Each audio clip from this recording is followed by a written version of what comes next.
Deuxième épisode de préparation de votre avant-première, où vous avez sans doute vu hier avec Mika et Geoff quels étaient les héros de cette nouvelle extension, de ce nouveau set, et quels étaient plus ou moins les plans de jeu qu'ils avaient, quelles étaient les cartes clés qu'on allait chercher à rentrer dans nos decks. Et je voudrais faire l'étape d'après et utiliser un petit site là, qui s'appelle Draftmancer, qui est utilisé à la base pour faire du Magic, mais qui sert aussi pour faire d'autres jeux de cartes, dont Flesh and Blood, pour simuler une ou plusieurs ouvertures de boosters et essayer de voir comment est-ce qu'on construit son deck concrètement, nous aider à choisir le héros en fonction du pool de cartes qu'on aura tiré, puis essayer de discuter un petit peu des ratios des cartes qu'on voudrait mettre. Euh, Parce que l'extension, alors j'ai testé un tout petit peu, hein, ça va être aussi, voilà, disclaimer, je n'ai pas la science infuse, l'extension n'est pas encore sortie, donc prenez ce que je vous dis avec des pincettes. Mais le set a l'air déjà vraiment cool à jouer en limité, et il n'a pas l'air si simple que ça du tout à construire. Il y a notamment pas mal de cartes qui coûtent assez cher ou qui vont avoir des coûts un peu étranges, donc je pense que les ratios de couleurs de cartes qu'on va vouloir mettre dans le deck va être important et on va essayer de faire ça ensemble. Est-ce que ça vous dit? Est-ce que ça vous disait? Hello, Fedly Mind VS. Bienvenue, installez-vous. Je vais donc... Hop, est-ce que j'ai mon écran qui fonctionne? Normalement, oui. Hop, hop, on va faire un tout petit récap potentiellement pour ceux et ou celles qui n'étaient pas là avant, sur les 4 héros qu'on aurait le droit de jouer, que vous aurez le droit de jouer lors de votre avant-première. Euh, Bam, si je fais ça, petite transition, vous voyez mon écran, incroyable. J'ai cherché Anka, parfait. Donc, sur les 4 héros de I6, je vais pas refaire un discours autant dans le détail que ce qu'ont fait mes compatriotes hier, mais juste pour nous remettre un petit peu en tête ce qu'on aura le droit de jouer. Et ensuite, vous le voyez ici, on va partir sur Draftmancer pour aller ouvrir des fausses cartes et voir ce que ça donne. Donc, petit récapitulatif de qui c'est qui qu'on a le droit de jouer.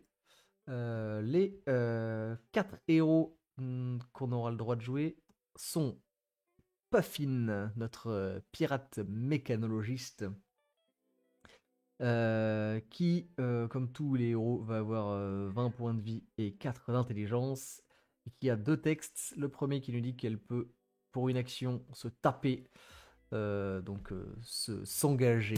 Ceux qui ont joué à Magic, oh merci, bienvenue Holidays, merci pour ton prime. S'engager, donc s'activer une fois, on la met sur le côté et elle se réactivera à la fin de notre tour.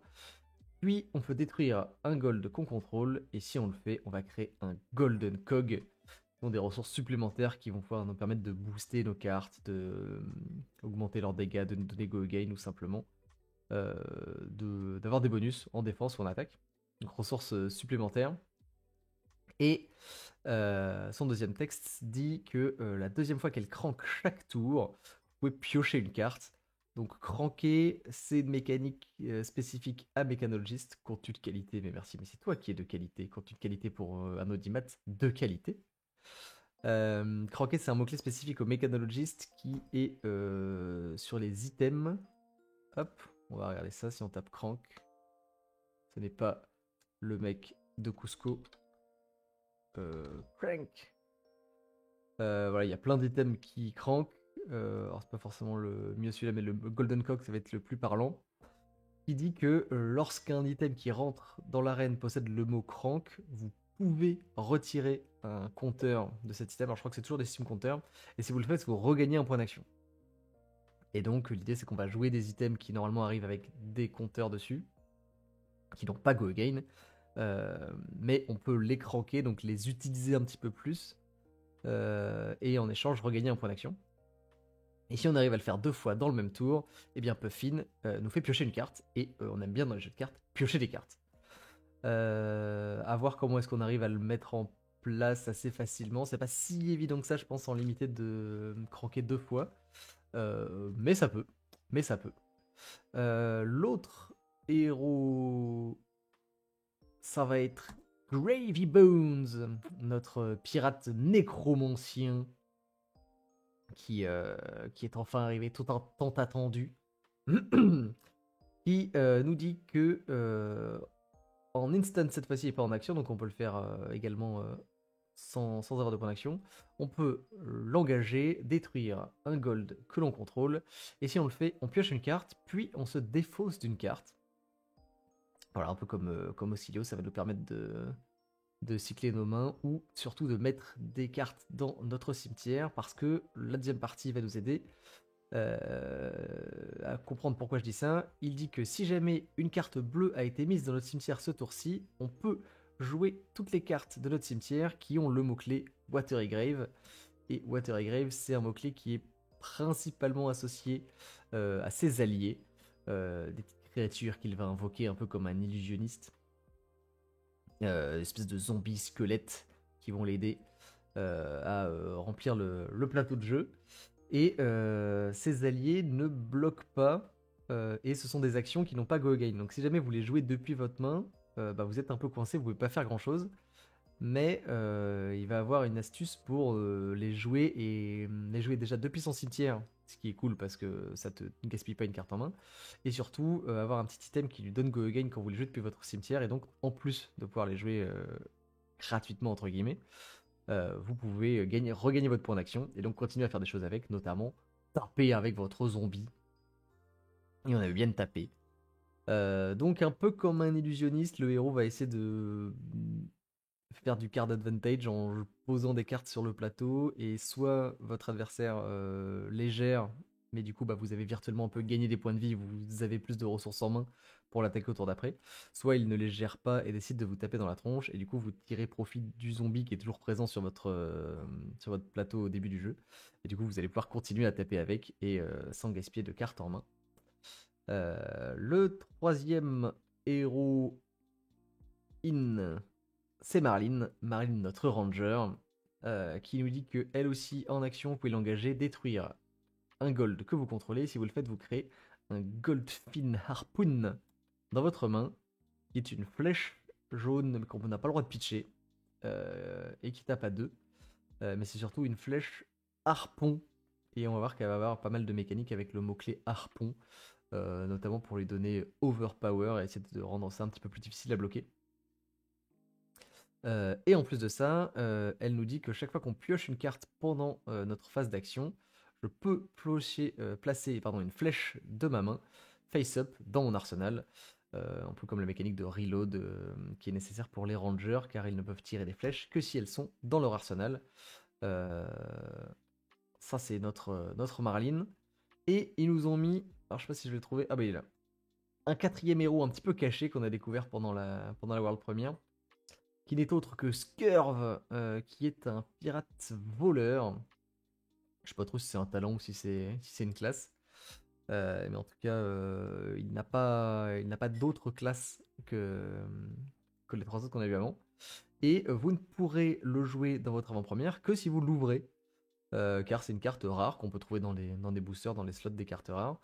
Mais pour pouvoir le jouer, il faut l'ouvrir. Donc que ce soit en draft ou en scellé, et ben si vous l'ouvrez pas, vous n'avez pas le droit de le jouer. Donc il y a aucune carte, je crois, si je dis pas de bêtises, qui n'est que voleur, ou alors son équipement. Ah, peut-être sa spécialisation. Il y a très très très peu de cartes qui sont voleurs, mais donc il a le droit de jouer uniquement des cartes pirates et des cartes génériques, ce qui limite un petit peu évidemment le nombre de cartes auxquelles il a accès. Yes, bienvenue, merci à toi. Mais son pouvoir à lui est très fort. Il nous dit que en action, vous pouvez l'engager, détruire un gold que vous contrôlez, vous commencez à avoir un petit peu la tendance qui se dessine. Et si vous le faites, vous créez un Gold Kiss Rum token. On va voir, il va y en avoir là. Non, je vais cliquer. Gold Kiss Rum token, c'est pas ça, c'est lui. Qui est un item que vous mettez sur votre plateau et qui en gros vous donne un point d'action. Le Gold Kiss Rum vous dit en instant vous pouvez engager votre héros, donc à noter que un héros ne peut être engagé qu'une seule fois, mais tout le monde rentre dans ce café, ce n'est pas un café, c'est un moulin, bienvenue à toi. Et donc vous pouvez détruire votre Rom, engager votre héros, et la prochaine action que vous jouez ce tour-ci, à Go Again. En spécifiant que si votre héros n'est pas un pirate, il reste couché un tour de plus. Ça peut avoir un intérêt parce qu'on va voir que notamment les brutes vont avoir des moyens de générer du Rom. Mais les brutes, c'est pas des pirates. Il y aura peut-être des brutes pirates qui arriveront plus tard, on verra. Mais en tout cas, pour le limiter, on s'en fout parce que tout le monde est un pirate. Donc grosso modo, vous engagez votre héros et vous gagnez virtuellement un point d'action.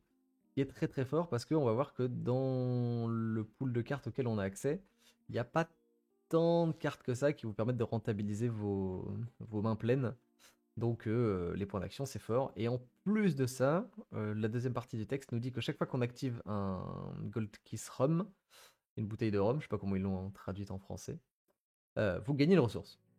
Donc grosso modo, lui il va transformer ses pièces d'or en points d'action et en ressources, ce qui est évidemment très fort. Le héros a l'air fort, on l'a vu sur la World Premiere, la Taipei. Il y avait, je crois, deux des héros qui étaient, deux des joueurs qui étaient à 7-0, jouer Scurve. Donc ça a l'air très solide, en espérant que ce soit pas trop déséquilibré non plus, parce que vu que c'est une carte que tu as peu de chances d'ouvrir, je crois que c'est à peu près 10% de chance de l'ouvrir. Si tu l'ouvres et t'as gagné ton AP, c'est un peu triste pour le format. En tout cas pour le sceller, à voir si en draft c'est aussi pertinent, mais nous verrons bien. Et donc en gros, ces quatre héros, ils vont avoir quatre archétypes différents. Lui, vraisemblablement, il va être assez agressif parce que il peut générer des points d'action gratuitement et potentiellement gagner des ressources. Donc ça va l'arranger de taper dans la tronche. On va avoir à l'inverse Marlene qui va avoir deux plans de jeu très différents en fonction de l'arme que vous allez lui donner. La première arme auquel elle a accès, ça va être une grosse arbalète qui pour le coup coûte très cher et va lui donner un plan de jeu un peu plus long, un peu plus à la manière d'un gardien, d'une gardienne. Qui dit pour 4 ressources, vous pouvez engager cette arme et la prochaine flèche avec laquelle vous attaquez, ce tour-ci gagne plus 4. C'est énorme, mais ça coûte 4, donc ça demande évidemment d'avoir beaucoup de ressources. Et si c'est un harpon, elle gagne overpower. Donc avec beaucoup plus de bleu, va nécessiter un petit peu plus de gold. Et l'autre arme à laquelle elle a accès, c'est le Red Spine Manta, qui ressemble beaucoup à un arc avec lequel on jouait avec Azalea en limité. Qui très simplement va nous dire vous l'engagez et vous mettez une flèche de votre main dans votre arsenal face-up et go again, donc vous pouvez retaper avec, ce qui va lui permettre de jouer un plan de jeu beaucoup plus agressif avec des flèches rouges qui tapent fort. On va voir qu'il y en a plusieurs qui tapent très fort, notamment des flèches qui ont go again. Et donc ces deux builds sont vraiment diamétralement opposés à voir en fonction des cartes qu'on ouvre. Et notamment, le canon va donner plus envie de jouer avec des cartes qui font des harpons. On rappelle quand même que le Goldfin Harpoon qu'elle peut créer avec sa capacité de héros est un harpon. Mais il y a aussi des flèches qui ont le mot-clé harpon que vous pouvez ouvrir avec lesquelles vous pouvez les jouer. Bonsoir. Overpower, traduction SVP, bien sûr, effectivement, tu as raison. Overpower, c'est un mot-clé qui remplace un petit peu le mot-clé qu'on a vu beaucoup qui était Dominate, qu'ils essaient d'enlever et de remplacer de plus en plus par Overpower. Il dit que une carte avec Overpower ne peut pas être défendue par plus qu'une carte action. Et dans ce set, il y a beaucoup de cartes action. Il n'y a aucune réaction, si je dis pas de bêtises. D'attaque en tout cas. Il y a quelques réactions de défense, mais pas énormément. Ce qui fait que grosso modo, quand une attaque avec Overpower arrive dans votre tronche, quoi, vous n'avez pas beaucoup moyen de la bloquer. Quoi. C'est plus difficile de la bloquer entièrement. Ce qui va lui faciliter ses hits. Et les hits sont très très importants dans ce limité. Parce qu'on va jouer. Je sais pas s'ils l'ont mis ici. Non, on va aller chercher là. On va jouer et ça va changer vraiment la mécanique et j'ai hâte de voir ce que ça va donner. Avec une macro. Landmark, ils avaient fait ça pour Rosetta aussi. Il avait fait. Il avait fait. Je crois qu'il avait fait pour un autre set, je sais plus lequel c'était. En tout cas, elle est là. Donc c'est une carte qui est commune aux deux joueurs qui arrive sur le plateau dès le début de chaque partie de limité, que ce soit en draft ou en scellé. Et qui dit que la première fois qu'un héros est attaqué chaque tour, vous mettez un petit compteur doré sur cette carte. Et chaque fois que vous ou qu'un allié que vous contrôlez inflige des dégâts à un adversaire, à un héros adverse, vous retirez autant de compteurs dorés que vous avez mis sur cette carte que le nombre de dégâts que vous avez infligés. Et vous créez autant de gold tokens que le nombre de compteurs que vous avez retirés. Enfin, pas beaucoup de manipulation, mais en gros, ça va vous permettre de générer énormément de gold à tous les tours. À tous les tours, au début de chaque tour, quasiment, si vous attaquez, un petit gold qui est créé et qui est donné soit à vous si vous attaquez votre adversaire et que vous le touchez, soit il reste sur la carte et ça on surenchérit quoi. Et la prochaine fois que quelqu'un touche, s'il inflige 2 dégâts, bah, il récupérera 2 gold, etc. Et donc ça va être un moyen de générer énormément de gold dans la partie, qui est une ressource qui est indispensable, on l'a vu pour les 4 héros, parce que ça tout tourne autour. Et ça va vraiment vraiment drastiquement changer la façon dont on va jouer en limité. Parce que chaque attaque va vous proposer un on-hit supplémentaire, quoi. Parce que même si votre adversaire ne vous attaque que à 3, mais qu'il y a 3 compteurs sur cette macro, bah, potentiellement s'il vous touche, il récupérera 3 gold tokens, ce qui peut vraiment vraiment l'aider dans son plan de jeu. Pourquoi je disais ça, je sais plus. Mais ça va influencer lourdement la façon dont on va jouer, quoi. Notre Gravy Bones, lui, il a pas d'arme, il a une offhand, donc un petit token, enfin un équipement qu'on peut mettre dans notre main gauche, quoi, qui va lui permettre en instant de engager le compas et de regarder la carte du dessus de son deck. Ça va être hyper important parce qu'il va y avoir beaucoup de draw discard. Mais du coup, comme dans Rosetta, chacun a sa macro. Non, à l'inverse de Rosetta, cette fois-ci, c'est une macro commune qui est partagée entre les deux joueurs. Et chaque fois que quelqu'un attaque, enfin, la première fois à chaque tour que quelqu'un attaque un adversaire, on met un petit compteur sur la macro commune, quoi. C'est vraiment le pot commun et le premier qui touche récupère autant de pièces que de dégâts qu'il a infligé. Ce qui change pas mal. Et je suis assez curieux de voir ce que ça donne. J'aime beaucoup le design en tout cas. Donc un petit compas qui lui permet de regarder quasiment une fois par tour la carte du dessus de son deck. C'est super important comme je disais parce qu'il va beaucoup piocher et il a des cartes qui vont jouer avec le dessus de son deck donc c'est cool.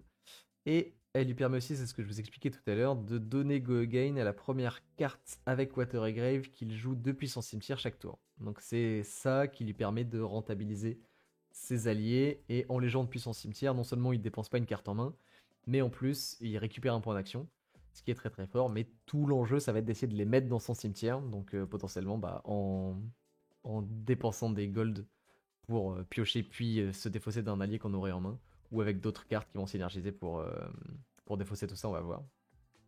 Mais il n'a pas d'arme, donc a priori plus sujet à la fatigue, et on va voir que les parties ont tendance à aller long, à n'importe quoi, ont tendance à durer longtemps, parce que comme vous voulez pas que votre adversaire récupère beaucoup de gold, vous êtes souvent récompensé pour bloquer un petit peu, quoi, et pas lui donner tous les tokens dont il a besoin, et du coup les parties vont avoir tendance à s'étendre un petit peu. Puffin, elle va avoir également 2 armes comme Marlene. La première, avec laquelle j'ai pas trop vu de gens jouer pour l'instant, elle a l'air un peu plus conditionnelle, mais son texte est le suivant. Vous pouvez, pour une action, engager cette carte-ci ainsi qu'un cog que vous contrôlez et attaquer avec, donc elle attaquera à 2. Et quand elle attaque, vous pouvez en plus engager un cog supplémentaire, et si vous le faites, cette attaque gagne +1. Donc potentiellement, si vous avez plein de cog mais pas beaucoup de ressources, vous pourriez taper à 3. Et donc pour avoir plein de cog, il faut avoir plein de gold. Mais les cogs ils s'épuisent au fur et à mesure, quoi. Donc je pense que c'est assez difficile d'en avoir plein sur le board. Là où cette arme là qui a l'air un petit peu plus stable, pour l'instant encore une fois on découvre, donc ce que je dis est sujet à erreur. Cette carte là, le Cogwerx Blunderbuss, qui attaque à 2 et qui pour 2 vous l'engagez et vous attaquez avec. Donc c'est la seule héroïne qui peut se permettre d'attaquer avec une arme même sans avoir de gold sur le board. Donc c'est un outil potentiellement très intéressant si les parties vont à la fatigue, parce que vous dépensez jamais de cartes, vous les pitchez simplement et vous tapez avec, quoi. Et c'est la seule qui peut faire ça, quoi. Les autres ont soit pas d'armes, soit besoin d'avoir des gold sur le board pour pouvoir générer des ressources. Et en instant, vous pouvez engager un cog que vous contrôlez. Et la prochaine attaque de cette carte, Gain Go Again. Le texte est un peu étrange, mais c'est juste faut le faire avant d'attaquer, quoi. C'est pas comme l'autre pistolet de mécanologiste où vous pouvez en attaque-réaction dépenser un compteur. Il n'y aura pas de surprise, quoi. Il y a quasiment pas d'attaque-réaction dans le set, quoi. Donc ça va changer beaucoup de The Hunted, où on jouait beaucoup sur les phases de réaction. Là, on a l'air de se rapprocher un peu plus de ce qu'on avait sur Heavy Hitters, où on tape et il n'y a pas de surprise, quoi. Donc faut gérer ses ressources et ses défenses intelligemment. Et normalement, les informations sont présentes sur le plateau au moment où vous vous faites attaquer. Voilà. Et si, truc important, pardon, dont j'ai pas parlé, le petit poulpe, et après promis on y va. Mais pour moi aussi, il faut que je me rafraîchisse la mémoire. Qui est l'arme de notre voleur, qui est un allié perché. Donc cette arme-ci, c'est un token, donc vous n'avez pas besoin de l'ouvrir pour la jouer. Donc si vous ouvrez ce curve, vous avez automatiquement accès à Sticky Fingers, qui est un allié perché. Donc il est sur votre épaule et vous l'envoyez en gros quand vous en avez envie. Pour une action, vous l'engagez, il attaque, et s'il était équipé, il se déséquipe. Donc c'est une arme qui se transforme en allié, qui attaque à 2 et qui a 2 points de vie. Donc tant qu'il est sur le plateau et qu'il est déséquipé, c'est une cible potentielle. Et votre adversaire va pouvoir taper dans votre arme pour vous le détruire. Et le texte qui est très fort nous dit que s'il attaque un héros, vous pouvez lui voler, c'est même pas vous pouvez, vous lui volez un gold qu'il contrôle, quoi. Donc super fort parce qu'on a vu que le gold est une mécanique essentielle dans cette extension. Donc le fait d'aller lui chourer ses golds, bah, c'est potentiellement très fort. Et le fait d'avoir une arme pareil, qui peut taper à tous les tours, c'est aussi intéressant. Ceci dit, cette arme elle est fragile parce que votre adversaire va avoir envie de taper dedans rapidement. Mais c'est aussi un bon moyen, on voit que ça coûte rien. Donc c'est un bon moyen de forcer votre adversaire à dépenser des ressources pour aller taper votre poulpe si vous êtes, si vous avez envie de le faire. Et ça a l'air vraiment solide. Ça a l'air quelqu'un, ce petit poulpe. Ça a l'air quelqu'un. Ok. On va rappeler potentiellement les règles du scellé. Et peut-être, si on a le temps et que vous êtes chaud et que moi aussi, on ira se faire un peu de draft pour voir ce à quoi ça ressemble. Mais pour l'instant, je vais me concentrer sur le scellé. C'est la première étape quand un set sort en général dans Flesh and Blood. C'est aussi un excellent moyen de découvrir les cartes, de s'approprier son deck, les héros, et de pas stresser forcément parce qu'on n'a pas piqué la bonne carte, là où le draft est un format plus compétitif qui est super intéressant et je pense que le draft va être cool. Mais moi j'aime beaucoup aussi le scellé ce qu'ils font.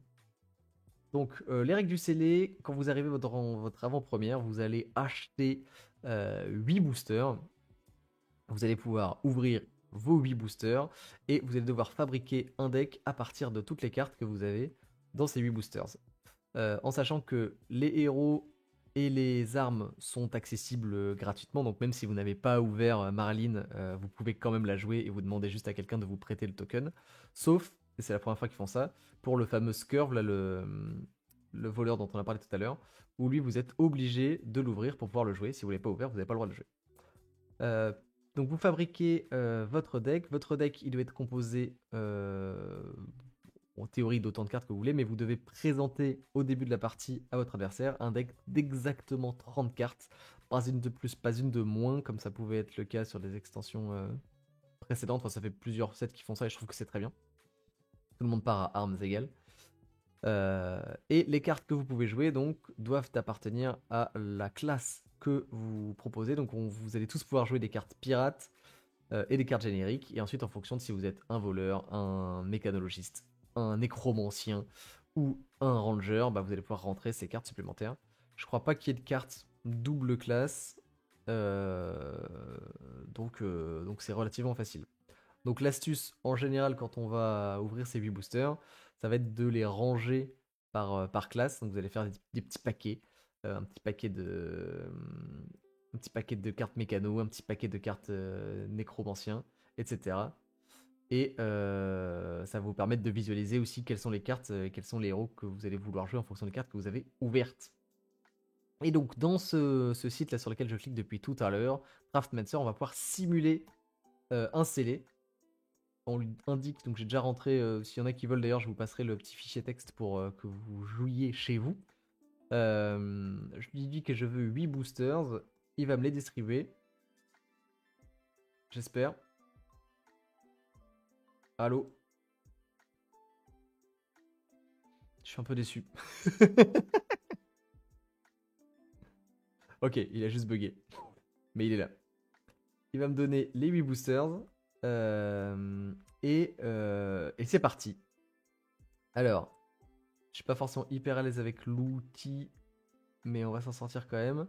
Là, il m'affiche ici toutes les rares et les mythiques. C'est aussi potentiellement un bon moyen de voir les power cards que vous récupérez. Donc là, on voit que j'ai une carte majestique de mécanologiste. Souvent, les cartes M vont être enclins à être un petit peu plus fortes, donc c'est aussi, ça peut être simplement un bon moyen de voir, de nous indiquer la classe qu'on veut jouer. Et c'est dans les cartes rares que se trouve notre voleur. Donc ici, je suis sûr que je ne peux pas jouer voleur pendant cette avant-première avec les cartes que j'ai ici. Ok, mais oublions ça. On va se faire un petit paquet. Donc ici, j'ai les 112 cartes que j'ai ouvertes. Des bleus, des rouges, des jaunes. Alors c'est un peu le bazar. On va peut-être aller directement dans Fabrari pour nous permettre de voir tout ça un peu mieux. On va lui dire qu'on joue n'importe qui. On pourra changer de héros après, c'est pas grave. Et peut-être que cette visibilité sera un peu plus claire. Yop. Yop. Je me cache là. Ok. Je sais pas si on peut... Ah si, on peut faire ça. Donc vous avez toutes vos cartes ici. On va voir un peu ce qu'on a, on va en discuter, on va construire ça ensemble. On va voir quels sont les différents archétypes auxquels on a accès. On va choisir un héros. Et une fois qu'on aura choisi ce héros, bah, on verra quelles sont les 30 cartes qu'on voudra mettre dans notre deck. Et quels sont les choix qu'on veut faire, combien de bleus on veut rentrer en fonction du héros, etc. Encore une fois, ça reste théorique, mais je vais vous expliquer la méthode que je compte appliquer samedi lors de mon avant-première. Et c'est évidemment, comme toujours, interactif. Donc si vous avez des suggestions, s'il y a des trucs que vous juste vous dites mais pourquoi tu fais pas ça, espèce de débile, c'est trop fort comme carte, joue là, vous êtes bien évidemment invité à me le dire de manière polie. Et on va voir ce que ça donne. On va voir ce que ça donne. Je sais que... Hop, c'est peut-être dans Stats. On peut voir... Voilà, ici, potentiellement les ratios... Est-ce qu'on peut voir les ratios de classe? Ouais. Ok, ça c'est intéressant. Ici, on voit que j'ai 16 cartes Ranger, 26 cartes génériques, 12 cartes mécano et 21 cartes nécromancien. Donc, pas de chance, on avait trouvé une super M. Enfin, pas de chance. Pas forcément, mais pour l'instant, ça nous invite à moins le faire. On a une super M mécano, mais c'est la classe pour laquelle on a le moins de cartes. Ce qui veut pas dire que c'est le héros qu'on va pas jouer, mais souvent, plus on a de cartes dispo, meilleur est notre deck, quoi. Bonne case nécro, j'ai l'impression, vu la globale. J'ai pas du tout regardé, mais c'est possible. En tout cas, nécromancien, c'est le talent pour lequel on a le plus de cartes.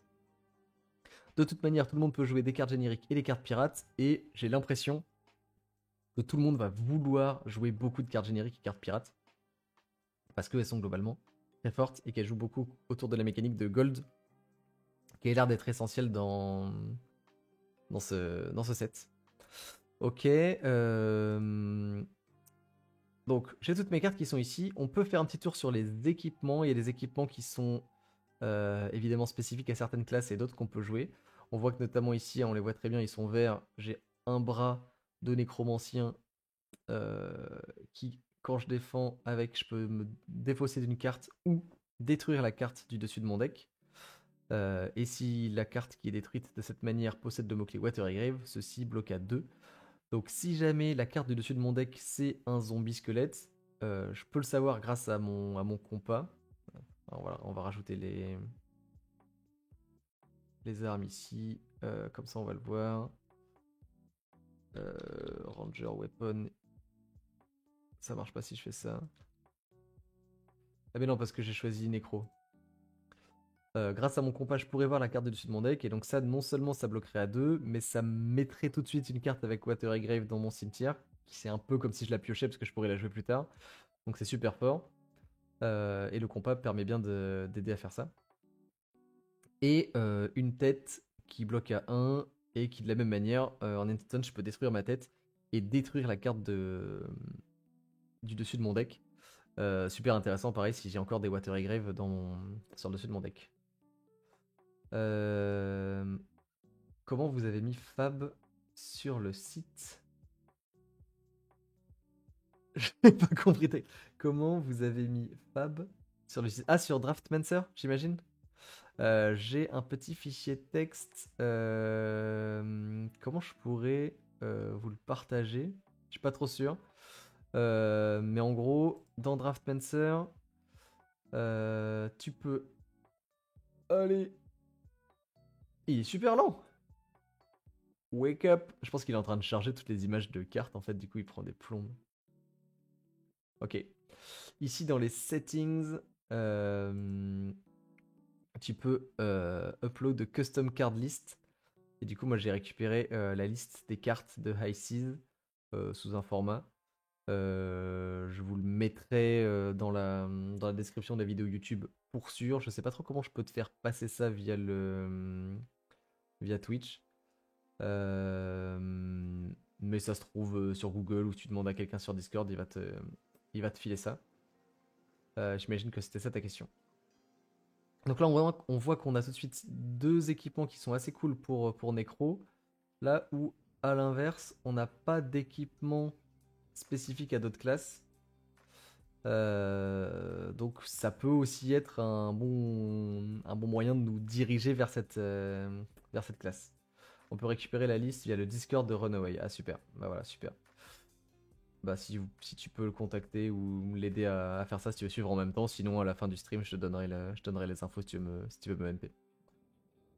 Donc si jamais on veut jouer nécromancien, un des premiers trucs à mon avis à regarder, ça va être quels sont les alliés qu'on a à notre disposition, et quelles sont les cartes bleues qu'on peut jouer. Parce que je rappelle, le pouvoir de Gravy Bones nous dit que on peut jouer des alliés avec le mot-clé Water Grave de notre cimetière, à condition qu'une carte bleue soit allée dans notre cimetière ce tour-ci. Donc soit on s'en défausse d'une manière ou d'une autre, mais bon, c'est pas le plus rentable, on préfère se défausser de nos alliés.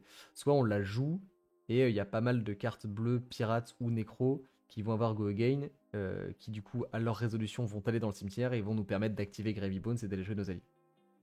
Donc, qui sont nos alliés? Tous les alliés sont jaunes. On commence avec Bernacle. Bernacle qui, à mon avis, est un allié ok en limité, hein. Il a 3 points de vie, et surtout il attaque à 4 sans aucune ressource. Donc ça peut faire une arme à laquelle normalement Gravy Bones n'a pas accès. Donc l'adversaire doit absolument le gérer. Et le fait qu'il ne coûte que 2 fait que c'est assez facile de le jouer depuis le cimetière et de taper avec tout de suite après. Parce que bah, son attaque coûte 0, quoi. Donc il va tout de suite faire de la valeur. Là où il y a des alliés qui coûtent un petit peu plus cher de taper, quoi. Donc je pense que c'est très bien, c'est une arme, on en a qu'un. Mais ça peut être. Je sais pas combien d'alliés il faut, mais plus que un. Nous avons également Cutty Shark Quick Clip, espèce de requin qui est assez stylé. Qui lui va taper à 3 et va coûter 1. Et en plus de ça, once per turn action, on peut payer une ressource, et le prochain allié avec lequel on attaque ce tour-ci gagne plus 1. Donc c'est un peu comme s'il attaquait à 4 pour 2 ou à 3 pour 1 en fonction des ressources qu'il nous reste. Mais surtout, il a 4 points de vie, quoi, ce qui le rend un petit peu plus pénible à gérer que Bernacle. Mais on est obligé d'avoir des ressources en main pour taper avec. Donc à voir. Mais on le jouera. On va également avoir Kelpie, qui est un allié qui coûte 0. Donc ça c'est pas mal aussi, ça nous permet d'être assez sur la défensive et de pas avoir besoin de jouer une bleue pour la mettre dans le cimetière, puis de pitcher pour taper, pour jouer notre allié, puis de pitcher en plus pour aller attaquer avec, ce qui peut être un peu lourd. Je capte pas, si tu joues depuis les graveyards, tu utilises un point d'action, comment ça se fait alors que tu veux attaquer avec après l'avoir joué? Exactement, c'est la règle de base. Cependant, Gravy Bones va jouer avec cette arme-ci qui dit que la première carte avec Watery Grave qu'on joue depuis notre cimetière chaque tour gagne Go Again. Donc le premier zombie que je joue depuis mon cimetière récupère Go Again, donc je récupère mon point d'action. C'est tout l'intérêt de cette arme. Ça marche qu'une fois, enfin ça marche qu'une fois par tour, donc si je joue un deuxième zombie, je récupère pas mon point d'action. Mais je peux potentiellement jouer mes zombies 2 par 2, mais je ne taperai pas avec. Ou alors je peux en jouer un, récupérer mon point d'action, puis taper avec. Mais effectivement, si je le joue depuis la main, ça coûte toute mon action et c'est la fin de mon tour. Et Kelpie, elle attaque à 1 pour 0, ce qui est pas incroyable. Mais elle peut, pour une ressource, il faut engager elle. Et si on le fait, on peut également engager un héros ou un allié, adverse évidemment, qui nous permet donc d'empêcher notre adversaire de s'activer. Je pense que c'est pas la meilleure, mais en limité, c'est toujours intéressant d'aller taper le héros adverse pour l'empêcher de faire ce qu'il veut. Et le fait qu'elle tape gratuitement, bon, que à 1, mais ça reste quelque chose qu'il va falloir que notre adversaire gère, j'imagine. Pas ma préférée pour l'instant, mais j'en vois 2 que j'aime bien ici. Shelly, dont le design est absolument incroyable, il a des mains crabes, je trouve trop stylé. Qui coûte 2, ça coûte 3 de taper avec, donc c'est un peu pénible, mais en fait on va jouer beaucoup de bleus parce qu'on l'a vu, il va falloir qu'on mette des bleus dans notre cimetière, donc c'est pas trop un coup qui est inquiétant pour taper à 4. Et surtout il a 5 points de vie, et ça je pense c'est pour plusieurs héros un peu beaucoup plus pénible à aller chercher, donc notre adversaire va devoir dépenser beaucoup de ressources pour aller le taper, ou alors se dire ça vaut pas le coup et je vais complètement l'ignorer. Et à ce moment-là, nous, on peut profiter du fait que lui, il reste sur le board, se défendre, garder une seule carte et s'en servir comme une arme qui tape à 4. Ce qui permet de générer énormément de valeur, surtout dans une partie où ça pourrait durer assez longtemps. Et en plus de ça, il a un texte qui nous permet de nous défendre un petit peu plus. Il dit qu'en instant, on peut lui l'engager et la prochaine attaque action card qu'on défend, non, avec laquelle on défend, gagne +1. Ça peut nous permettre de nous défendre un petit peu.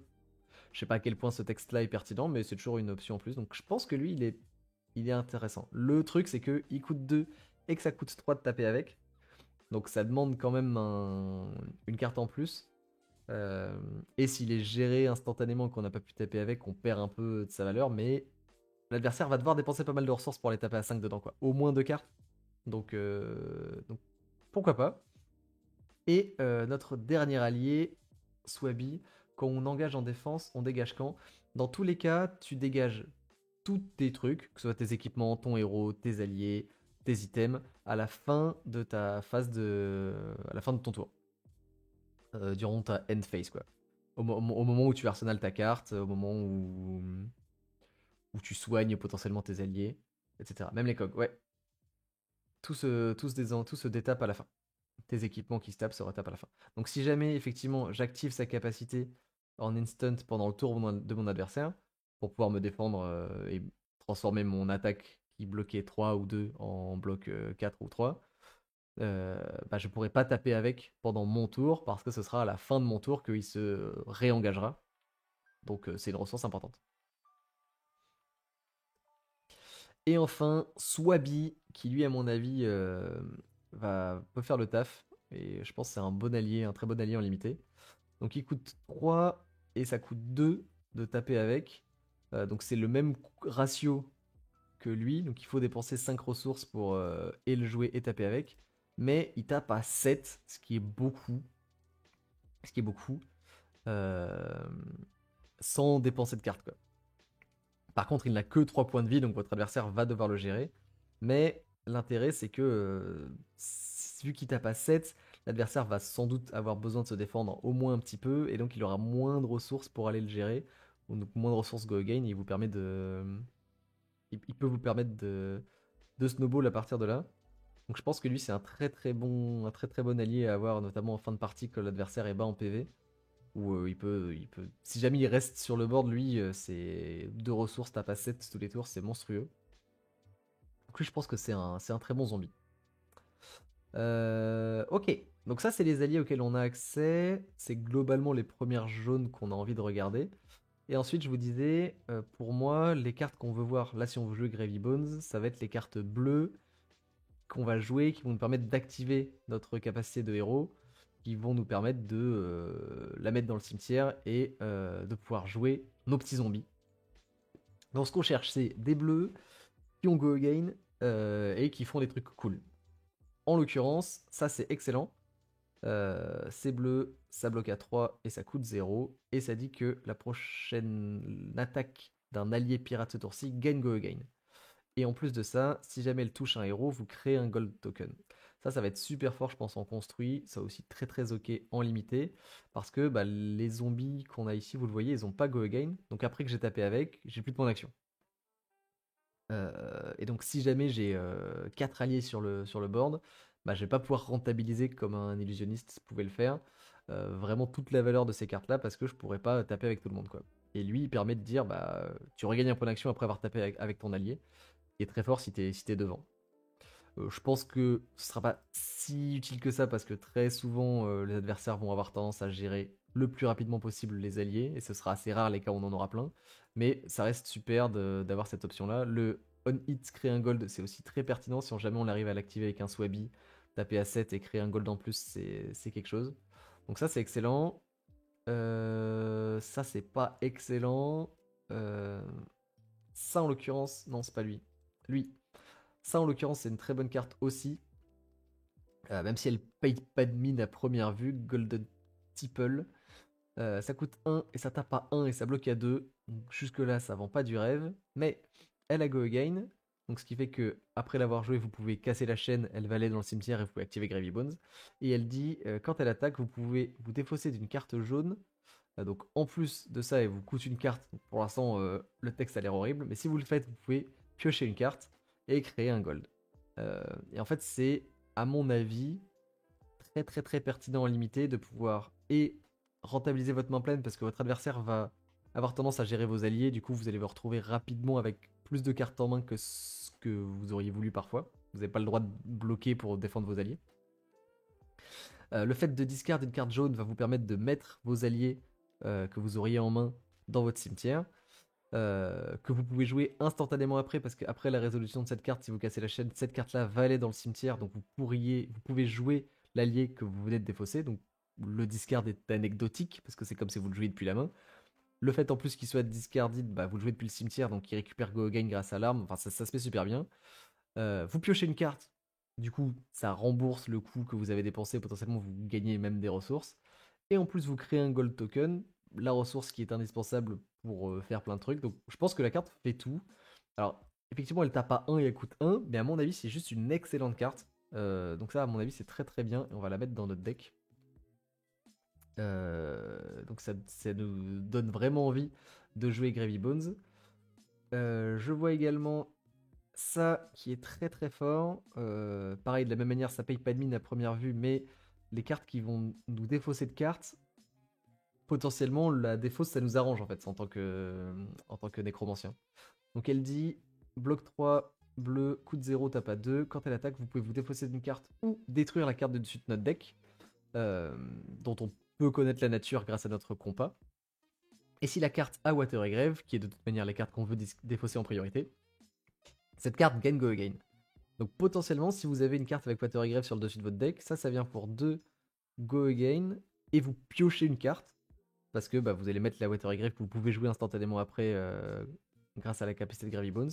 Donc ça c'est super fort, et même si vous avez un allié en main, ça reste une 2 Go Again qui vous permet de jouer la carte et active Gravy Bones. Donc ça je pense que c'est très très très fort. Ce qui donne encore plus envie de jouer Gravy dans ce spot. J'en ai deux en plus, c'est super. Ah, les mutins. Les mutins, c'est super bien. Alors, ça là, c'est pas forcément la meilleure, mais ça reste des très très bonnes cartes. Encore plus dans Gravy Bones. Mais je pense que tous les héros vont vouloir jouer des mutins. Et vont permettre d'aller chourer des cartes gold chez votre adversaire. Donc c'est une bleue, une action qui a Go Again, donc on va pouvoir activer Gravy Bones et on va pouvoir voler un gold token de notre adversaire. Et si on le fait, on va avoir un bonus, en l'occurrence notre prochaine attaque gagne Go Again, qui peut être carrément pertinent pour générer des points d'action.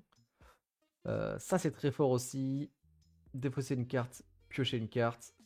Si c'est jaune, si la carte que vous avez défaussée est jaune, créez un gold, Go Again. Donc potentiellement si vous avez 0 carte en main, vous piochez juste une carte, sinon vous défaussez un Water et Grave. Ok. Donc ce qu'on va faire, là je me suis convaincu tout seul, on va aller fabriquer notre deck de Gravy Bones à partir de ça. la tête et les bras, c'est tout vu. Le torse, on en a qu'un, c'est lui qui nous dit détruisez ça, gagnez une ressource. Et il a Blade Break 1. Je pense que c'est un torse qui est très bon. Ça, on le veut pas. Ça, on le veut pas. Et les bras et les bottes. Les bottes, on a ça, ça bloque 1, c'est très bien. Destroy this, the next non-attack action card you play this turn gets go again. On a beaucoup de moyens de générer des points d'action. Donc si jamais l'adversaire nous laisse du board, je pense que le deck est vraiment fort. Ça, on s'en fiche. Par contre, ça va mettre 1 heure si je fais maybe comme ça sur toutes les cartes. Et pour les bras, on n'a pas de bras. Parce que ça, c'est des bras spécifiques à Ranger. Ah mais si, on a les bras, on a ça. Ok, ok, on est bien. Maintenant, allons regarder un peu les cartes rouges auxquelles on a accès. Ça, c'est pas indispensable, mais pourquoi pas. Ça, c'est juste excellent. C'est probablement une des meilleures cartes du limité commune, je pense.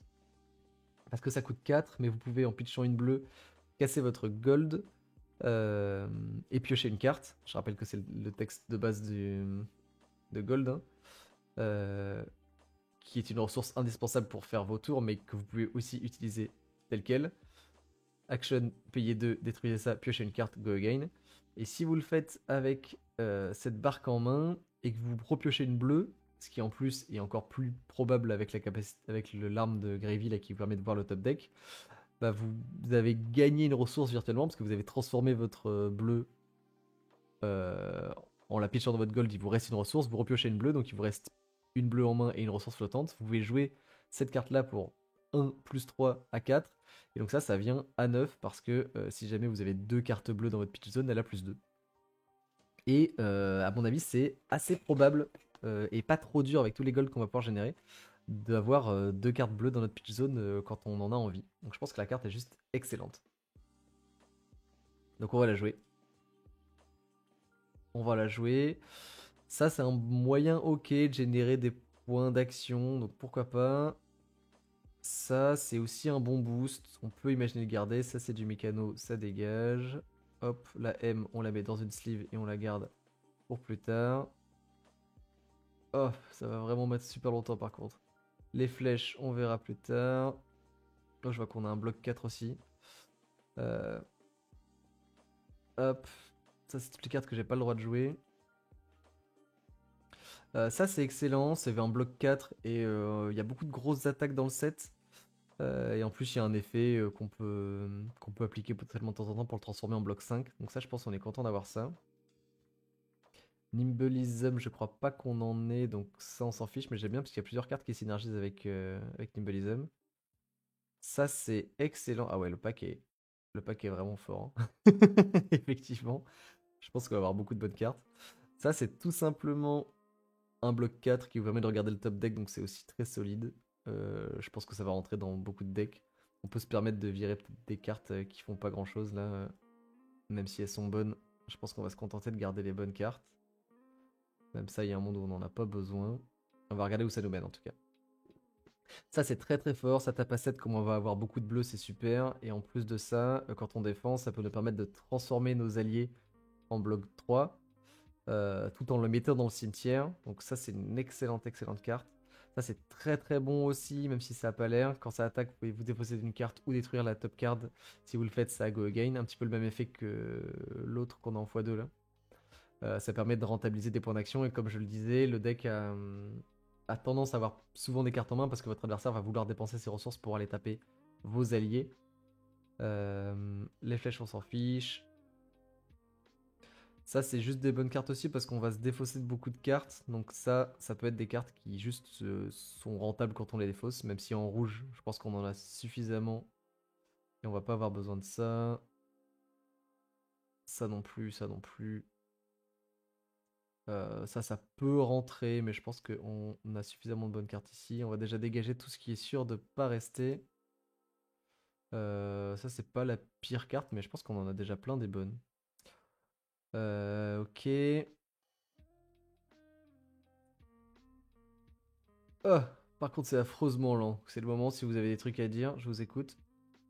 Ah, c'est une bonne carte aussi en vrai, mais je pense qu'on... Ah non, c'est pas celle-là, c'est l'autre. Celle qui coûte 0. Allez. On vire tout ça. pourrait imaginer le jouer en jaune, mais c'est peut-être un peu greedy. Ça, je pense qu'on n'en veut pas. Ça, c'est des super cartes, là, les sloops. De la même manière, ça va permettre de rentabiliser vos mains pleines. Et ça a le même effet, la High Tide, qui dit que si vous avez 2 cartes bleues en pitch, ça a un effet supplémentaire. Et je pense que c'est des très très bonnes cartes à pick. En rouge ou en bleu, même en jaune potentiellement. Mais là, je pense que le pack est tellement bon qu'on va pas en avoir besoin. On va voir ça. Hop. Ça dégage. Ça, c'est des bleus bloc 3. On va en avoir besoin. Euh... Là, elle a pas go again, donc je pense que ça vaut pas le coup. Et on va regarder combien de bonnes bleues on veut vraiment jouer. Je sors un peu de tout là pour l'instant, mais on verra si on va piocher dans les cartes que je suis en train de jeter plus tard. Ça, on a dit c'est excellent. Ça, c'est un peu pourri. Ça, c'est excellent. Ça, c'est très bon aussi. 0. Your next attack this turn get +1. Et tu peux untap ton héros. Pourquoi pas. Ça peut être bien aussi. Oh là là, le deck est bon, hein. On va voir à combien on est. Je pense qu'on est à beaucoup trop. On va pouvoir avoir le luxe de balancer beaucoup de cartes. Et ça, c'est excellent aussi. Ok. Donc là, on est à 40 cartes qui sont potentiellement jouables. Et le ratio, il est de 14 rouges, 11 jaunes, 15 bleus. Le deck Gravy Bone de 60 cartes a déjà toutes les cartes que tu viens de nous monter. Je l'ai commandé. Attends, j'ai pas compris. Le deck Gravy Bone de 60 cartes a déjà toutes les cartes que tu viens de nous montrer. Je l'ai commandé. Ah, l'Armory Deck, tu veux dire? Il y a pas mal des cartes qui sont là, ouais, j'imagine, mais il y en a en plus. J'ai pas regardé exactement quel était le contenu de l'Armory Deck, mais oui, ça va être des zombies et notamment ces cartes-là, là. C'est bleu, bloc 3, go again qui vous crée des golds. Ok, ok. Donc là, on est dans une situation où on a 10 cartes en trop, ce qui est une très très bonne situation. On va pas se mentir. J'imagine. Donc on a dit qu'on avait combien d'alliés? Première chose, on en a 1, 2, 3, 4, 5. On a 5 alliés. Donc il nous faut au moins 5 bleus pour aller jouer avec. Ça, c'est une évidence. Et on a beaucoup de cartes qui nous synergisent avec des bleus. Je pense qu'on peut pas avoir moins de 10 bleus dans un deck de Gravy Bones. Mais peut-être que le deck est tellement bon que j'ai même pas besoin des barques jaunes. Hein. Bonsoir, je viens d'arriver, mais comment tu as simulé la draft? J'ai utilisé ce site web qui s'appelle Draftmancer en lui donnant la liste des cartes de ICES que quelqu'un pourrait te donner peut-être dans le chat si tu l'as trouvé. Désolé de pas connaître les termes, je débute avec le jeu de cette extension, mais il ne t'excuse pas du tout, au contraire, c'est vraiment le but du stream, c'est de vous aider à préparer votre avant-première, donc au contraire. Hein. Et de la même manière, hein, s'il y a des termes que je donne qui sont pas clairs ou qui me paraissent évidents mais qui ne le sont pas forcément, n'hésitez pas à me reprendre. Le but c'est que on apprenne tous ensemble, bien évidemment. Euh, Donc là, la question c'est quel est la ratio qu'on vise euh, et quel est le coût des cartes auxquelles on a accès. On a quoi qui coûte vraiment cher? On a une barque ici, on a ça qui coûte 3. Euh, Ça, je pense qu'on les joue même pas en rouge du coup. À voir. On en a peut-être même pas besoin. Ça bloque 2. Bonjour, salut Snit. T'es pas en armory? Ou c'est déjà fini? Euh, Peut-être que ça dégage, oui. Eh bien, bienvenue à toi. Nous fabriquons un deck pour l'avant-première. Et on est parti sur un deck Gravy Bones qui a l'air pas piqué des hannetons, comme on dit. 15 bleus, c'est probablement un peu trop. 10 jaunes, c'est probablement un peu trop. Peut-être que ça, en bloc jaune, c'est naze. C'est même sûr. Donc ça dégage. Ça, je pense que c'est pas terrible. En vrai, ça a l'avantage de bloquer 3. Si j'en vire 2, je passe à 13. Donc je suis large. Qu'est-ce que j'ai comme bleu que j'ai pas envie de jouer en fait? Ça, c'est pas foufou. Mais, mais ça a l'avantage d'activer Gravy. En même temps, j'en ai beaucoup déjà. Ça, c'est juste ok. Je pense que je peux me permettre de virer ça, hein. Après, ça fait des blocs 3, mais j'ai pas tant d'alliés que ça. On en a 5. Donc l'adversaire va pas forcément nous attaquer dans la tronche tout le temps. Ce qui fait que c'est important d'avoir des cartes qui donnent des boosts, quoi. Genre ce genre de cartes-là, qu'on est content de jouer parce que c'est juste, juste un boost. Euh, Tac, tac, tac. Peut-être que celle-là est pas si importante que ça. Je peux me la dégager. J'ai encore 5 cartes en trop. Je crois que je vais virer ces barques jaunes. Ça me fait mal de virer des barques. Ces barques-là, là, si vous les avez en bleu, c'est probablement une des meilleures bleus que vous pouvez avoir, peu importe le héros que vous voulez jouer. J'essaye de cook un deck Marlin, c'est plus dur que de trouver du taf. J'ai toujours 15 bleus. Non, 15 bleus, c'est beaucoup trop. Donc ça va dégager, c'est sûr. 33 cartes. On est à 11, 9, 13. On a 3 cartes en trop. Ça pourrait être ces 3 barques, hein. Je pense que le deck est tellement bon qu'on n'a pas besoin de ces 3 barques jaunes, hein. Si jamais je vire ces 3 barques jaunes, est-ce que je me fais pas trop fatiguer?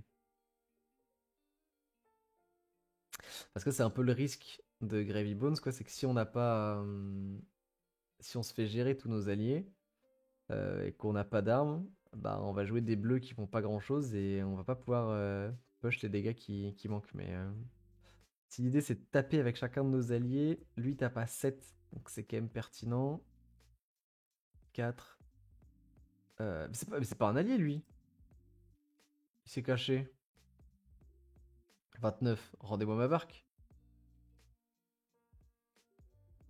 Rendez-moi ma barque. Donc j'ai 1, 2, 3, 4, 5 alliés, ouais, c'est ça. J'en ai 2 qui tapent à 4, 3 qui tapent à 4 et 1 qui tape à 7. Donc les alliés font pas beaucoup de dégâts, donc s'ils sont et ils ont pas beaucoup de points de vie. 3, 6, 5 et 4, c'est pas si mal. Mais 3 et 3, je pense qu'ils vont pas rester très longtemps. Donc je pense que le deck est quand même un peu sensible à la fatigue. Donc il me faut des cartes qui mettent dans ce plan de jeu là, quoi. Ça c'est peut-être naze en fait, hein. Alors ça peut être une carte de side. Ça c'est assez fort contre Gravy Bones justement. Parce que vous allez pouvoir gérer un allié et le on-hit ne demande pas d'avoir touché un héros adverse, mais d'avoir touché tout simplement. Donc si vous tapez dans un allié à 4 points de vie, par exemple lui, le on-hit s'applique et vous pouvez infliger un dégât à votre adversaire. Mais sinon ça reste 4 gains conditionnels pour 2. C'est pas incroyable quoi. Mais il n'y a pas beaucoup de cartes qui ont go gain naturellement. Ça en l'occurrence c'est je pense juste meilleur. Mais après vous n'avez pas toujours le choix. Et ça c'est aussi très bon. Et ça, potentiellement, c'est très bon aussi. Ici, on est à 30 cartes. On est à 30 cartes. J'ai 11 bleus. Non, 11 rouges, 6 jaunes et 13 bleus.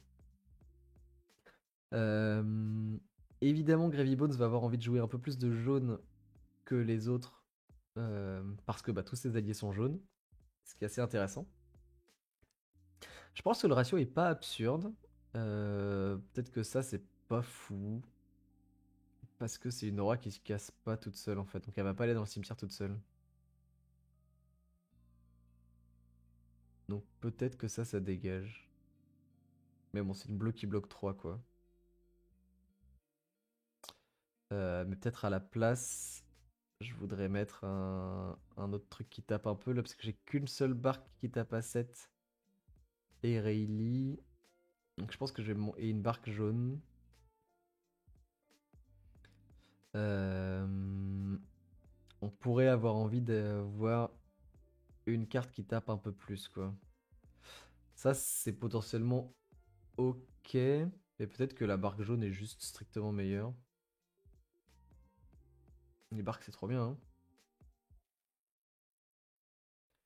hein. J'ai dit je voulais dégager. Je voulais sortir une carte. Ça. 12, 11, 7. Je pense que 12, 12, 6, c'est pas mal. Donc faudrait virer une jaune pour mettre une rouge. Mais ça, c'est presque des rouges, quoi. Qu'est-ce que j'ai qui coûte 2? Ça, je suis pas très fan, mais bon. Je pense, comme je vous disais, qu'on va avoir plus souvent que ce qu'on pense des cartes en main.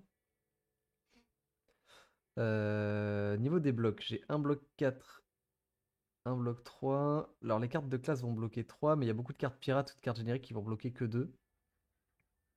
Ça, c'est juste très bien parce que ça bloque 4. J'ai des blocs 3. Tous les alliés ne bloquent pas, donc ça, c'est potentiellement pénible et c'est aussi une des faiblesses du deck. Et je crois que la grande majeure partie des cartes pirates que j'ai mis ici. Ah non, pas ça, mais bloc 3. Ah bah attends, on peut le voir là. Défense.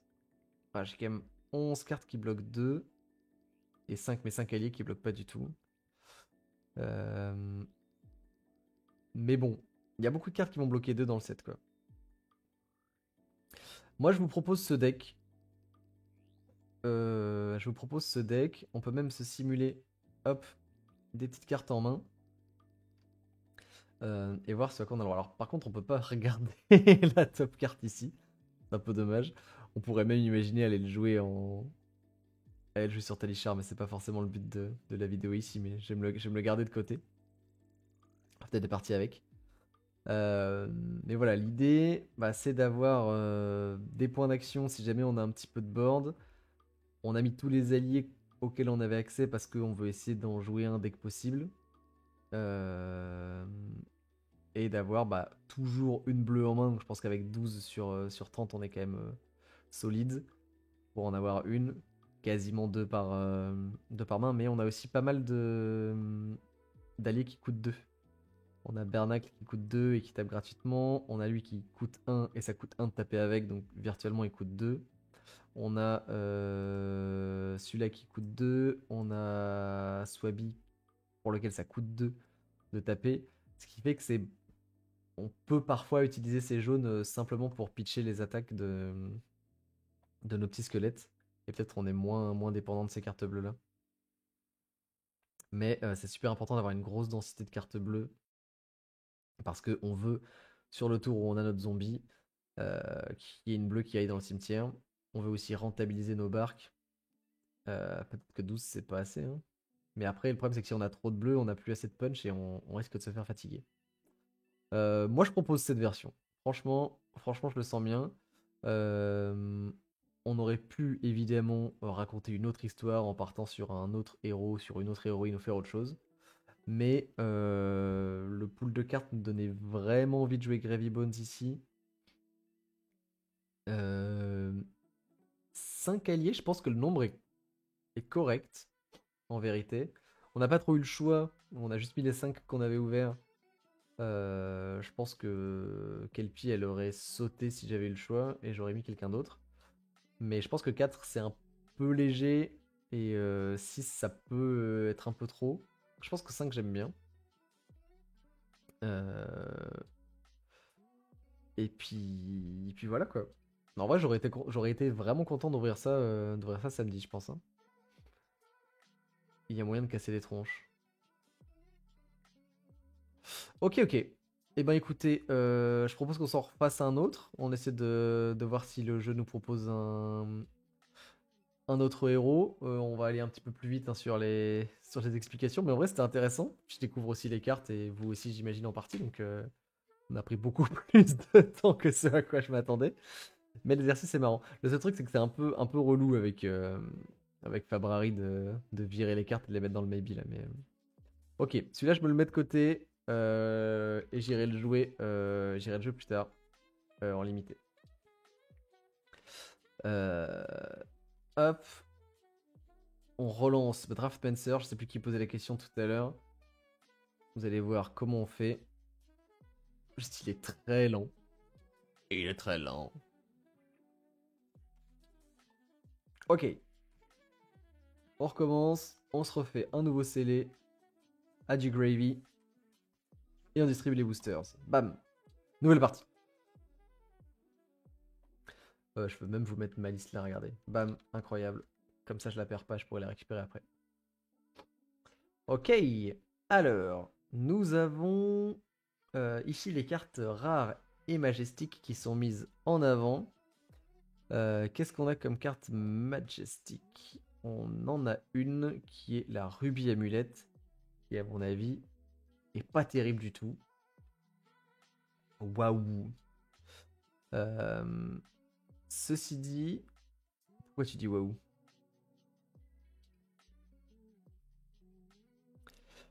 On a un Not So Fast, mais on n'a pas de Scurve, donc on va pas pouvoir le jouer.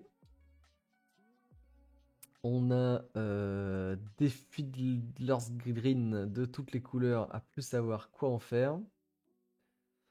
Mais je vois pas de carte qui me fait me dire que qu'on va partir là juste avec une mythique ou une rare sur un banc de jeu spécifique. Donc on va regarder un peu plus en détail. On a deux Stinkers quand même. L'aspect curve, ouais. L'aspect de Scurve sans Scurve, c'est moins bien. Allô Internet. Ok. De la même manière, on va tout de suite partir sur Fabrari parce que ici, on voit rien. Hop. On va mettre une autre euh, Puffin parce qu'on a eu Gravy tout à l'heure. Encore une fois, c'est pas ça qui va nous bloquer dedans. Et on va voir ce à quoi on a accès. Alors première chose, effectivement, je vous dis, vous faites vos petites piles de cartes en fonction des classes et on va regarder un peu s'il y a une carte qui se détache, s'il y a une classe qui se détache plus qu'une autre. On a ici 14 rangers, 16 mécanos et 17 nécromanciens. Il y a peut-être plus de cartes nécro, hein. Ça fait les drafts qu'on a fait aussi, j'ai l'impression qu'il y avait plus de nécro qui se dégageaient. Je sais pas si c'est juste un biais ou si en proportion il y a vraiment plus de chances d'avoir ces cartes là. Ok, mais grosso modo, on est à peu près dans la même veine, un peu moins ranger.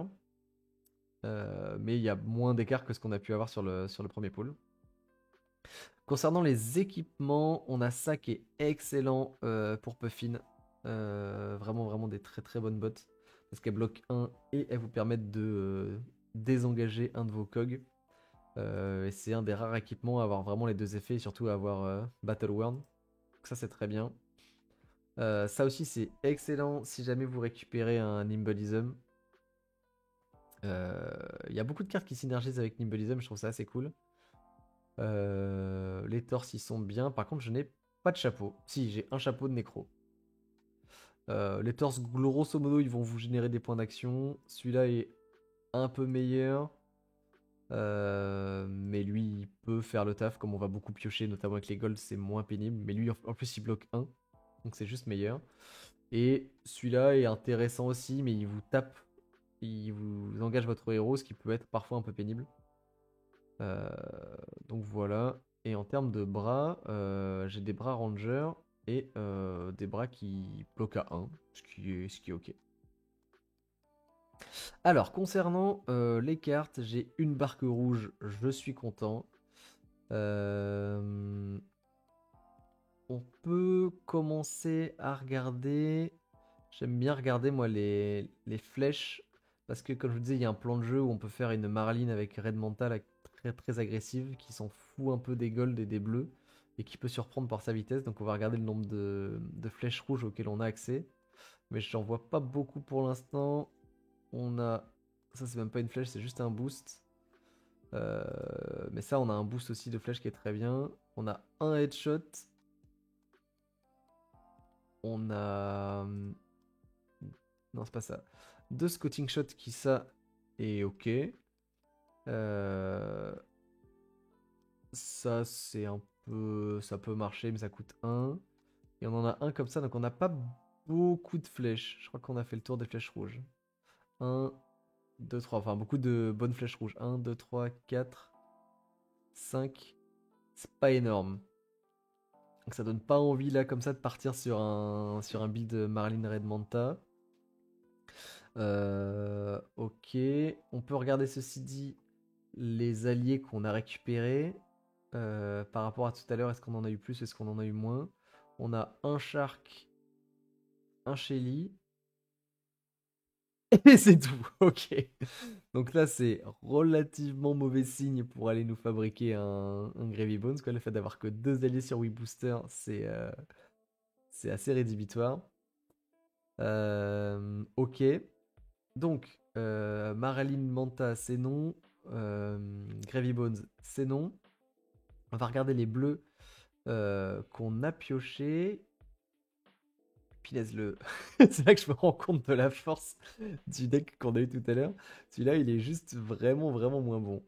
On a ceci dit 2 harpons, mais on n'a aucun Big Fish là. Si? On n'a pas eu les gros harpons. Les gros harpons que Marilyn veut jouer là. Ah ouais. On n'a rien. Ok. Donc Marilyn Harpon avec le peu de cartes bleues auxquelles on a accès. J'ai l'impression qu'on n'a pas beaucoup de bleus. C'est moi? 25. Non, c'est peut-être moi. Ok, donc le plan, ça peut être de jouer un peu plus fatigue, en se contentant de jouer des grosses attaques, euh, et du coup potentiellement de partir sur un puffin avec son pistolet. Et donc faut regarder les cartes mécano qui rentabilisent bien. Ça c'est très bien. Si t'as une bleue, ça booste de 4 ton pistolet, donc il vient à 6 pour 2 cartes, et qui te permet de détaper ton pistolet. Euh, donc c'est ok. Euh, Ça aussi, le fait de créer des Golden Cocks, c'est fine. Ça, c'est bien aussi. Le fait de untap son héros, ça peut nous permettre d'activer 2 fois l'effet. Ça, c'est très très bien. On en a qu'un, mais c'est un excellent moyen de rentabiliser ses cogs et d'avoir des tours, euh, des tours surstatés. Ok, peut-être on a des bonnes mécanos. Ok, peut-être j'étais un petit peu dur. Peut-être j'étais un petit peu dur. Ça, c'est juste mieux que celle dont j'ai parlé tout à l'heure. Là, c'est mieux d'étape son. Ok, ok. Écoutez, on va essayer de se fabriquer une puffin. J'y crois, j'y crois, j'y crois. Galvanize, c'est fine. Juste que les Galvanize qui bloquaient à 2, là, ça rend un peu triste. Mais on a un Zeppelin, mais en jaune, quoi.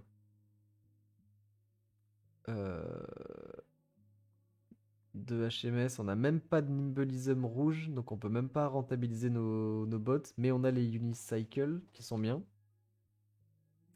Ok, ok, ok. Bon, le deck a l'air moins bon. Enfin, les 8 packs là nous donnent moins envie de faire des trucs de fou furieux.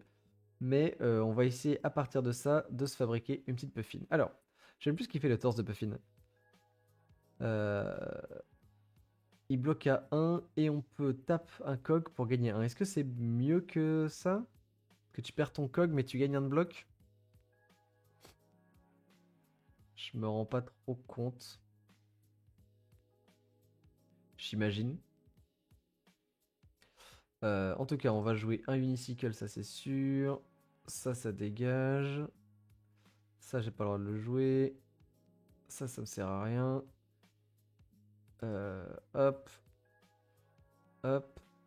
Je pense qu'on va jouer ce torse-là. Et on n'a pas de tête. Ça, c'est fou quand même.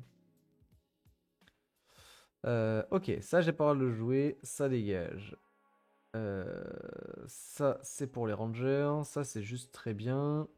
Ça, c'est ok, surtout dans un plan de jeu fatigue. Ça peut faire des trucs. Ceux-là, on va vouloir les garder. Putain, ça bloque 2, ça, c'est terrible, hein. Ça sort. Ça, là, c'est la 0. Ça peut. C'est pas la meilleure, mais ça peut permettre de rentabiliser des mains. Ça, c'est potentiellement intéressant. Le problème, c'est que c'est assez fort dans Gravy Bones parce qu'il peut lui-même les défausser. Et là, même si on génère nos 4 de valeur avec cette carte-là, en fait, on prévient pas les on-hits et du coup, on donne tous les golds de notre adversaire. Donc, je suis moins fan. Mais après, si jamais il y a des overpower ou quoi, ça peut être une mécanique intéressante. Est-ce que ça a un intérêt dans Puffin? Je crois pas. Hein. Dans Marine, c'est bien. Dans Puffin, on s'en fout. Ça, c'est fine. Même si c'est plus 3, on crée un Golden Cog et ça, c'est cool. Ça, on peut pas le jouer. Ça, on peut pas le jouer. Ça sert à rien. Le petit bloc 4 qui fait plaisir. Ça sert à rien. Euh, ça peut servir contre Gravy Bones. Parce qu'on peut lui retourner un allié face cachée. Du coup, il peut plus l'invoquer de son cimetière. Ça, je pense qu'on va le prendre essentiellement parce que ça tape à 7. Ceci, on a 2 Scar for Oscar et un Ravenous. Donc si on joue pas mal de rouge, ça peut taper. Ça, on en a qu'un, ça fait un peu chier. Ah, par contre, on a 2 sloops. Ça, c'est bien. Ça, c'est un. Si on a des bleus en late game, c'est un excellent moyen de rentabiliser ses mains. Ça, j'aime beaucoup. Ça, j'aime pas beaucoup. Lui, qu'est-ce qu'il fait? Tout simplement 0 pour 4 qui galvanise. Je pense que c'est fine. En fait, soit rouge, j'ai pas oufissime, mais. Putain, ça bloque beaucoup d'eux, hein. On n'est pas habitué hein, quand on voit les cartes mécano, est-ce qu'il y a un petit 2 blocs en bas à droite là? Ok, alors ça dégage. Les barques, on n'y touche pas. Le zeppelin, je pense que c'est fine. En plus, il bloque 3 pour le coup. Ça, on n'en a pas besoin. Ça, on n'en veut pas. Ça, on n'en veut pas. Ça, c'est des cartes, de la même manière, c'est étonnamment ok. Parce qu'on peut assez facilement diriger le nombre de gold qu'on contrôle vu qu'on peut pitcher dedans. Et du coup, on se retrouve régulièrement à avoir une carte qui tape à 7 pour 2. Ce qui est très bien. Après, elle bloque que 2, donc je vais la mettre de côté pour l'instant. Parce que j'imagine qu'on va pouvoir trouver mieux. Euh, Ça, je pense que c'est juste fort. Ça, c'est juste, à mon avis, c'est juste bien. C'est juste une 0 pour 5 qui est pas trop difficile à activer, je crois. Donc, je crois que je vais la garder. Si on a eu un HMS, ça c'est bien. Lui en jaune, je pense qu'il est un peu naze. Et HMS, c'est des gros bateaux jaunes qui ont l'avantage de bloquer 3 et qui ont des effets high tide. Donc ils disent que si on a 2 bleus, ils gagnent plus 1 overpower et ils ont un effet en plus. Et là en l'occurrence, c'est détruire un item adverse, donc on va pouvoir détruire des gold adverses. Ce qui est fine. Mais ils sont jaunes. Bonjour, je pensais qu'en CD, on avait accès aux équipements de base même sans les drops dans nos packs. Non. Les équipements, tu récupères uniquement ceux que tu ouvres. Sauf les armes. Donc là, en l'occurrence, j'ai le droit de jouer les armes parce que c'est des tokens. Donc je vais jouer cette arme-là. Hop. Mais les équipements, je suis obligé de jouer ceux que j'ai ouverts. Punaise, on n'est pas rendu avec ces histoires. Nimbolism jaune, c'est naze. Nimby jaune, c'est nul. Ça dégage. Ça, c'est pas indispensable, je pense. Ah, mais j'ai l'impression de mettre 1 heure à appuyer sur Maybe là. Allez, allez, allez. On n'en veut pas. Les sirènes aussi, c'est très bien, surtout si on les a en bleu. Ah, ça en jaune, je pense que ça rentre pas. Je pense qu'on veut limiter le nombre de jaunes hein, qu'on joue dans notre deck. Même si ça se pitch bien dans notre arme, on préfère des bleus pour pitcher dans notre gold et piocher que. 3 attaques dans le tour, ça c'est un peu rude. Ok, ça c'est des bonnes cartes, ça bloque 3 en plus si j'ai pas de bêtises, voilà. Ça c'est des bonnes cartes, des bleus, bloc 3, qui ont des effets si on a des coques sur le terrain. Ça je pense qu'on est très content de jouer ça. Ça c'est un peu cheapos. Putain, les bleus vendent pas du rêve, hein. Mais bleu bloc 3, je pense qu'on va vouloir les jouer en priorité. Donc ça va pas go again, mais comme on crée un cog, on peut le crank ce tour-ci, et du coup ça peut nous permettre de piocher une carte. Attendez, je l'ai viré peut-être un peu vite celle-là. Parce que le fait de créer un golden cog va nous permettre de crank, Et du coup, si on avait craqué un gold au tour d'avant, ça me fait piocher une carte, ça. Donc ça, je pense que c'est très bien. Ça, malheureusement, on va pas avoir assez de bleu. Les mutinis, je pense qu'on les joue. Celle-là, c'est probablement la meilleure. Donc, c'est les cartes qui vont voler les golds de l'adversaire. Et si on le fait, ça gagne plus 2. Donc, celle-là, je pense qu'elle est juste excellente. L'overpower est moins bien, mais on va probablement pas avoir beaucoup de bleu. Les Rayleigh, on les veut pas trop. Ça dégage. Ça dégage. Les harpons, on peut pas les jouer. Ah ouais, on va être en dèche de bleu. La vache.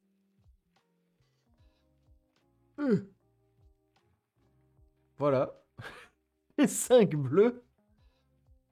Qu'est-ce que c'est que ces poules de cartes pourries?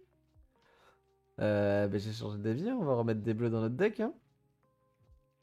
Oh la vache. Alors, l'avantage c'est que mon Ravenous Ravel il va être meilleur. L'inconvénient c'est que je vais jamais pouvoir pitcher dans mes cartes. Donc ça doit dégager. Ouah, il y a 5 bleus que j'ai envie de jouer là. Donc ça c'est rude. Ça c'est vraiment vraiment rude. À tel point qu'on pourrait se demander si on préfère pas jouer une Marlene parce qu'elle a 1, 2, 3, 4, 5, 6 bleus en plus. Moins 1, 2. Donc elle a 4 bleus en plus. Donc Marlene serait probablement plus rentable. Ça je m'en suis pas rendu compte tout de suite avant de mettre tous mes maybe comme un con là.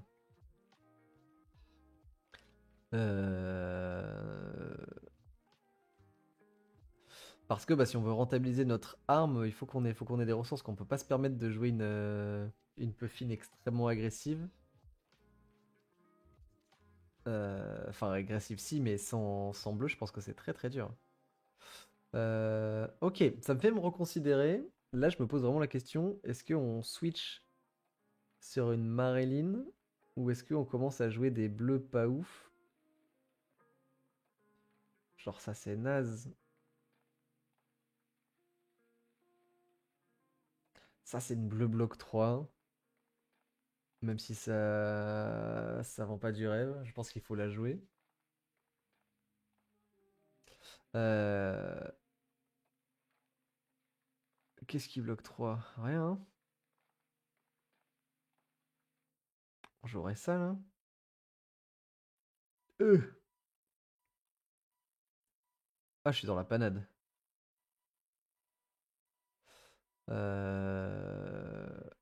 Je suis dans une situation délicate. 31. En vrai, je suis pas loin en termes de cartes, mais là, on a 21 rouges et 6 bleus, quoi. C'est terrifiant. Quels sont les coups des cartes qu'on a envie de jouer? Ça, du coup, on peut quasiment pas se le permettre. Ça, c'est pareil.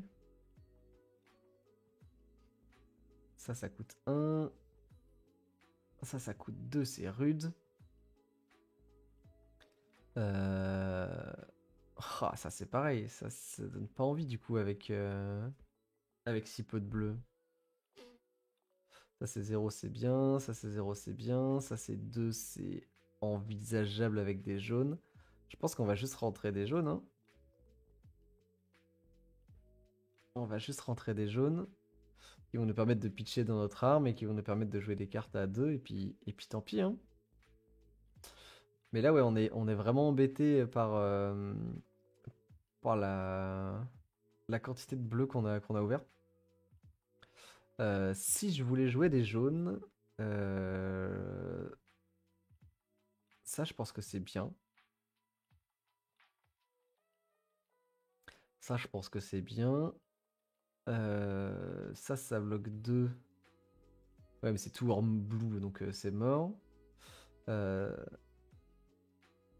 Ça peut être ok. Y'a quoi qui bloque 3? Ça. Oh, la tristesse. Je suis un peu triste. Je vais pas jouer ça quand même.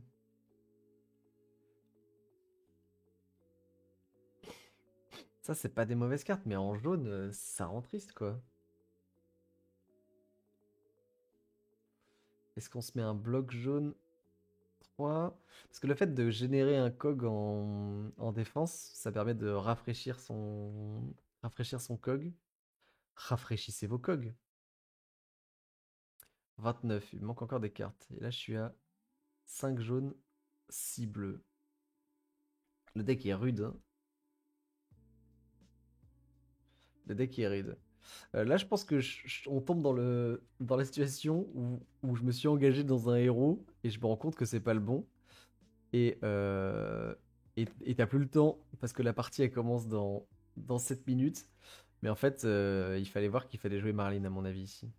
Parce que je vois pas comment, avec 6 jaunes, 6 bleus, on arrive à pas faire des tours, on fait juste rien quoi. À voir. Ça du coup, ça dégage. Hein. Et on va se mettre une bleue de merde. Aïe aïe aïe. Mais ça coûte 3. Oh là là.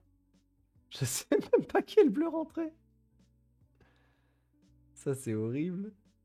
Ça c'est horrible. Non mais on va rentrer un jaune. Hein. Ça peut le faire en vrai. 7, 6, 17. Là je suis à 30. Euh, Ok, là je vais pas vous mentir, je serais vachement moins confiant avec ce genre de main. Parce que ouais, tu peux pas activer enfin, tous les go again là, qui coûtent 1 là quand t'as pas ta bleue. Ok. Si t'as un truc comme ça, bah t'es un peu triste. T'es un peu triste. Après tu peux te payer 2, taper avec un truc, arsenal une autre, espérer piocher une bleue. Hop, on a pioché notre bleue. On peut faire ça. Peut-être que ça passe, hein, mais je pense qu'avec ce genre de deck, il y a des mains où on va regretter. Hein. Dans les maybe, si jamais on était parti sur Marine, je vais pas le construire là. Euh, Bonjour, je pensais que. Ah non, pardon, c'est le même truc que tout à l'heure. Si on était parti sur Marilyn. Et le problème, c'est qu'on n'a pas de harpon. Mais là, le pool est mauvais, non? Genre, j'ai 2 alliés. J'ai pas de flèche go again pour jouer Marilyn Red Manta. La Puffin, elle a pas de bleu. Il n'y a pas de harpon. Et bah, Mazette. Je pense qu'on est obligé de se contenter d'un truc médiocre. Hein. J'ai pas mieux, chef. Écoutez, en vrai, je vous mets ça là. Si jamais quelqu'un arrive à me proposer une liste avec ces cartes-là, qui tient la route, je suis vraiment curieux parce que j'avoue que je vois pas comment on s'en sort beaucoup mieux que ce que j'ai fait ici. Je vois pas comment on s'en sort beaucoup mieux. Mais après, c'est le jeu, hein. C'est le jeu du scellé. Mais c'est sûr qu'on a eu deux poules gravement différents entre le pool Gravy Bones là qui nous criait fonce Gravy, voilà, toutes les bonnes cartes, t'as tous les bons ratios, fais-toi plaisir. Et là, on est dans une situation où on a eu des trucs beaucoup plus compliqués.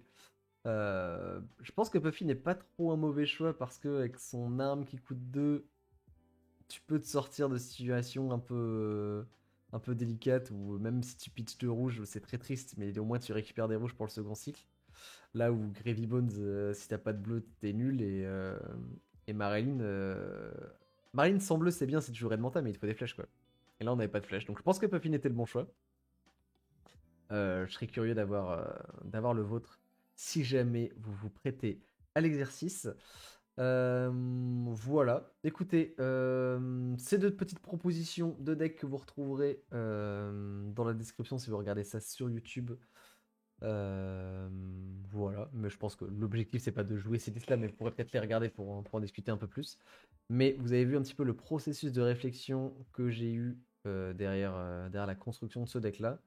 Le manque de ressources peut être un problème, surtout quand on joue beaucoup de gold. Mais j'espère que vous ouvrirez plus de bleus que moi pendant vos avant-premières. En tout cas, moi je vais m'arrêter là pour ce soir. Je vous souhaite à tous et à toutes une bonne soirée, de bonnes ouvertures et de bonnes parties. Et à très bientôt sur Final Café. Bye!